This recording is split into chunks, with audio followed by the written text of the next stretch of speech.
ओम श्री गुरु सत्ताय नमः। सभी को प्रणाम। शास्त्रार्थ को महासर्प कहा गया है।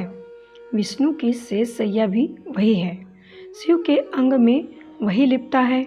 समुद्र मंथन में रस्सी का काम वही करता है। सर्पिनी के रूप में कुंडलिनी शक्ति का वर्णन प्रायः होता रहता है। वह अधोमुखी निद्रित स्थिति में पड़ी रहती है। जागृत होने पर ऊपर उठती है और अग्निशिखा के रूप में देवयान मार्ग से ब्रह्मलोक तक पहुँचती है।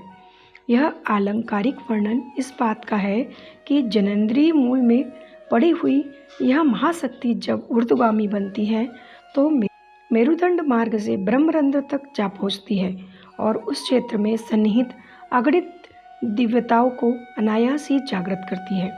इसी स्थिति में अतीन्द्रिय क्षमताओं का जागरण होता है।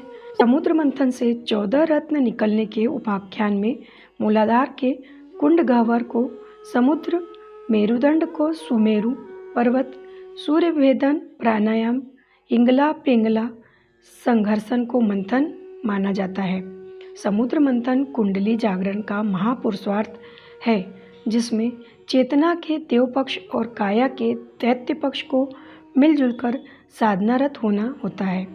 इसका सत्परिणाम समुद्र मंथन से निकलने वाले 14 प्रसिद्ध रत्नों की तरह साधक को दिव्य विभूतियों के रूप में प्राप्त होता है। मूलाधार और सहस्त्रार को नीचे ऊपर वाले महाचक्रों को यदि कुंडली जागरण साधना के विशेष वर्ग में गिन लिया जाए तो शेष मध्यवर्ती 5 चक्र ही रह जाते हैं। इन्हें 5 कोश या 5 चक्र कह सकते हैं। कोश व्याख्या में इन्हें अन्नमय, प्राणमय, मनोमय, विज्ञानमय और आनंदमय कहते हैं। चक्र वर्णन में इन्हीं को स्वाधिष्ठान, मणिपुर, अनाहत, विशुद्ध और आज्ञा चक्र कहा जाता है।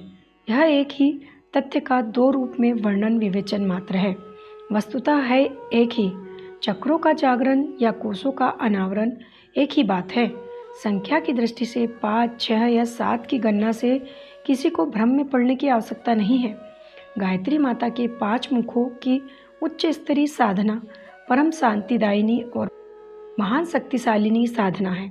इसी प्रक्रिया को ब्रह्म वर्चस्व का योगाभ्यास साधना पक्ष समझा जाना चाहिए। शीर्षक समाप्त। पुस्तक का नाम प्रसुप्ति से जागृति की ओर। लेखक पंडित श्रीराम शर्मा आचार्य। धन्यवाद।